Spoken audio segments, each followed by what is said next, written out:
xanh, trời thấp thật buồn. Anh khách lạ đi lên đi xuống, may mà có em đời còn dễ thương.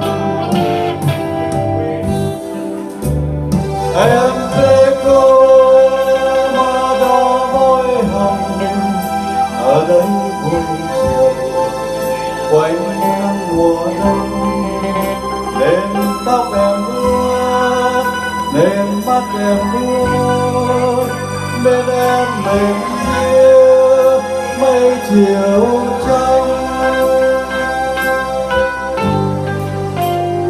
Phố đôi phố đời sương, phố xa không xa nên phố tình thân. Đi dòng phố đã về chốn cũ, một buổi chiều nâu ngồi nhớ bâng khuâng.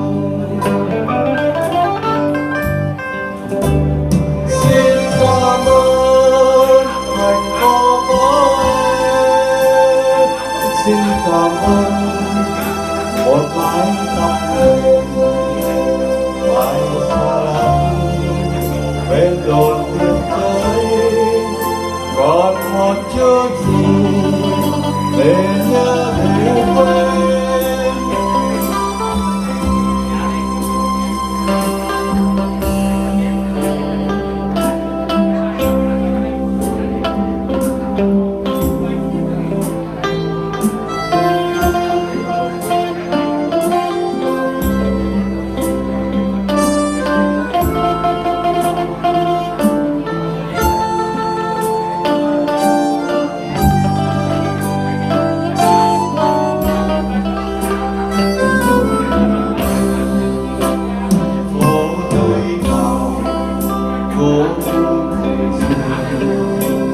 Phố xa cây xanh, thời khắc hạnh buồn.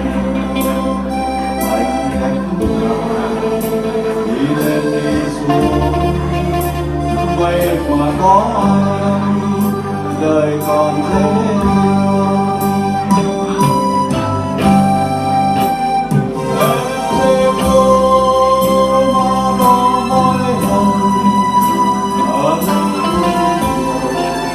Quanh năm mùa đông nên tóc em ướt, nên tóc em ướt, nên em mềm như mây chiều trắng. Phố đôi cao, phố phố xa không xa nên phố thành thang.